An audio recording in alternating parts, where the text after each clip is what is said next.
मगाशी सन्माननीय राज्यमंत्री महोदयांनी खूप स्पष्टपणे या ठिकाणी काही बाबी सांगितलेल्या आहेत. त्यातच आपल्याही प्रश्नाचं उत्तर आहे. आपल्याला या ठिकाणी कल्पना आहे की 479 एवढी धर्मदाय रुग्णालये आहेत. आणि मग मागच्या काळात दोन प्रश्न निर्माण झाले की आपल्याकडनं सवलत घेतली म्हणजे काय. तर त्या संदर्भात मागच्या अधिवेशनात आपण कायद्यामध्ये सुधारणा करून सवलतीच्या संदर्भातली डेफिनेशन तयार केली. आतापर्यंत हे सगळे रुग्णालय हायकोर्टात असं सांगायचे की आम्ही सवलतच घेतलेली नाही.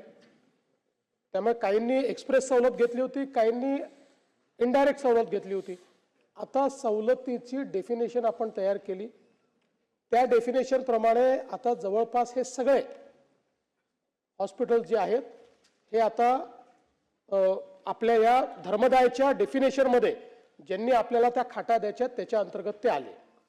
दुसरं आपण काय केलंय, पूर्वी हे लोक केवळ खर्च दाखवून द्यायचे पण करायचे की नाही माहिती नाही, बेड्स कुठले उपलब्ध होते माहिती नाही, आपल्याच लोकांना खर्च केला असं दाखवायचे. आता आपण त्याचा एक डॅशबोर्ड तयार केला डायनामिकली, ज्याचा उल्लेख आता राज्यमंत्री महोदयांनी केला की जो आपला आरोग्य दूत आहे तो आपलं कोऑर्डिनेशन करतो. आता आपल्या डॅशबोर्डवर कुठल्या रुग्णालयामध्ये किती खाटा आहेत या संदर्भातली माहिती आपल्याला त्या ठिकाणी उपलब्ध असते आणि त्यानुसार आपण पुढची कारवाई करू शकतो. तिसरा प्रश्न याच्यामध्ये असा आला की मागे हे 10% वगैरे जो विषय आहे ना, याच्यात एक कोर्टाने निर्णय देऊन ठेवलेला आहे की त्यांच्या एकूण जो काही निधी असेल त्या निधीच्या 2%, म्हणजे 10% आता विषय आपण म्हणतो तो तसा बाजूला राहिला, 2% त्यांनी धर्मदायचा निधी खर्च करायचा. त्यातही असं लक्षात आलेलं आहे की ते 2% खर्च करताना राज्यमंत्री महोदयांनीच ते लक्षात आणून दिलं की काही बिलं लावून टाकतात, म्हणजे ते 2% संपल्यात असं सांगतात. आणि म्हणून आता त्याही संदर्भात आपण हे जे सगळे रेट्स तयार केलेले आहेत या रेट्स अनुसारच त्यांना ते लावावं लागेल. आपण वाढीव रेट केले, म्हणजे सगळ्यांची हे होती की आम्ही लागू करत नाही कारण तुमचे रेट कमी आहेत. आपण रेट वाढवून दिले, त्यामुळे वाढीव रेट प्रमाणे त्यांना करावं लागेल. आणि आता एक अजून सूचना जी राज्यमंत्र्यांनी दिली ती चांगली आहे की बेस रेट हा प्रत्येकाला घोषित करावा लागेल. नाहीतर मग एका बेडचे 100 रुपयाच्या ऐवजी 500 रुपये दाखवायचे, 2% संपले असं त्यांना करता येणार नाही. बेस रेट त्यांना कंपल्सरी आपण करतोय. आता तिसरी महत्वाची गोष्ट अशी आहे की हा जो काही 2%चा पैसा आहे हा 2%चा पैसा डायनामिकली आपल्याला दिसत नाही. तर त्यांनी किती खर्च केलाय, बेड्स दिसतात आता आपल्याला, आणि आता आपल्याकडे त्या संदर्भात कुठली यंत्रणाही नाही. त्यामुळे आमचा प्रयत्न आहे की याच अधिवेशनामध्ये आम्ही त्याही संदर्भात एक कायद्यामध्ये सुधारणा करतो आणि कायद्यामध्ये सुधारणा करून या सगळ्या रुग्णालयांना ते जे 2% पैसे जे हायकोर्टाने त्यांना खर्च करण्याकरता सांगितलेले त्या योजनेमध्ये ते 2% पैसेही आपल्या डॅशबोर्डवर दिसले पाहिजे. म्हणजे कोणाकडे किती पैसे शिल्लक आहेत, त्यांनी कुठल्या पेशंटवर पैसे खर्च केले आहेत, ही प्रत्येक गोष्ट आपल्याला त्या ठिकाणी माहिती कळेल. आणि जसं राज्यमंत्री महोदयांनी सांगितलं की आता हे सगळं जे इनिशियल म्हणजे हा 2%चा विषय बाजूला, बाकी सगळ्या विषयाच्या संदर्भात ते माननीय उच्च न्यायालयाकडे गेले होते. माननीय उच्च न्यायालयाने आता पुन्हा विधी व न्याय विभागाला त्यांची सुनावणी घ्यायला सांगितलेली आहे. ती सुनावणी चाललेली आहे. शासनाचं मत असं आहे की आपण जो काही अमेंडमेंट केलाय त्या अमेंडमेंटमुळे ते या सगळ्या अखत्यारीत येतात, पण विधी व न्याय विभाग त्यांचं म्हणणं ऐकून घेईल आणि मग जो योग्य आहे तो कायदेशीर निर्णय घेईल.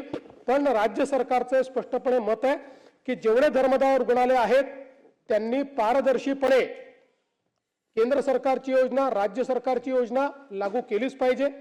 त्यासोबत राखीव बेड जे आहेत किंवा राखीव निधी जो आहे याचा ट्रान्सपरंट पद्धतीनं विनियोग केलाच पाहिजे. आणि म्हणूनच मी धर्मदाय आयुक्तांचं देखील अभिनंदन करेल की धर्मदाय आयुक्तांनी देखील याच्यामध्ये पुढाकार घेतला, लॉ अँड ज्युडिशरीने पुढाकार घेतला.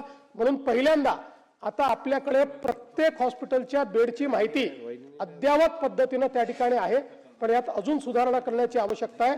ती हे जे अमेंडमेंट आपण या अधिवेशनात करू त्याच्यामुळे ती सुधारणा होईल. अध्यक्ष महोदय, चांगलं नाही तर अपेक्षित असं हे उत्तर आम्हाला समाधान आहे. पण काही प्रश्न उपप्रश्न आहेत ना. जरा एक प्रश्न असा आहे की आपण डॅशबोर्डचा विषय इथे काढला की डॅशबोर्ड लावलं जातं, रुग्णांची संख्या आता सगळं अद्ययावत केलं गेलं. तरी पण आयुष्यमान योजना आणि महात्मा फुले जन आरोग्य योजनेमध्ये या योजनांचा लाभ रुग्णाला मिळत नाही. आपण वस्तुस्थितीवर जाऊ. माननीय मुख्यमंत्र्यांना माझी विनंती आहे की ज्या वेळेस रुग्ण जातात रुग्णालयात, मी आपल्याला सांगतो ते सगळे लावलेलं आहे, पण मी काल माननीय मुख्यमंत्री महोदय मी पत्र देऊन चंद्रपूर जिल्ह्यातील या योजनेअंतर्गत असलेल्या हॉस्पिटलनी किती रुग्णांची सेवा केली त्याचे रुग्णांच्या नावासकट, कारण माझ्याकडे तक्रार आली होती त्यामुळे ते पत्र दिलं. आपल्याला सांगतो रुग्ण परत करतात. पैसे घेतल्याशिवाय आयुष्यमान योजनेतून रुग्णांना सेवा दिली जात नाही. म्हणून आपण यावर काहीतरी, खरं आपण हे सगळं व्यवस्थित केलेलं आहे पण ते खाली इम्प्लिमेंट होत नाही आहे.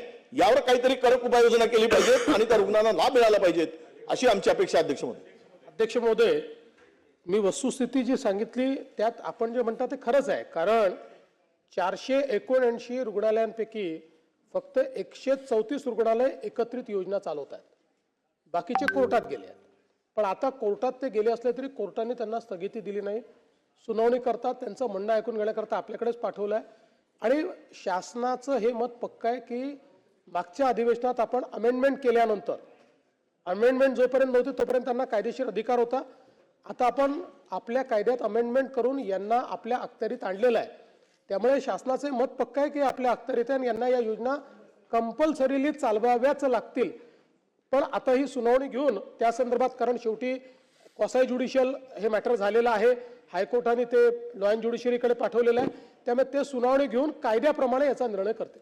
बाळ, फ्रीजमधून श्रीखंड काढ ना. आम्ही पूर्वी घरीच बनवायचो श्रीखंड, त्याची चवच वेगळी होती. आता काय सगळं रेडीमेड. आजी, हे श्रीखंड खाऊन बघ.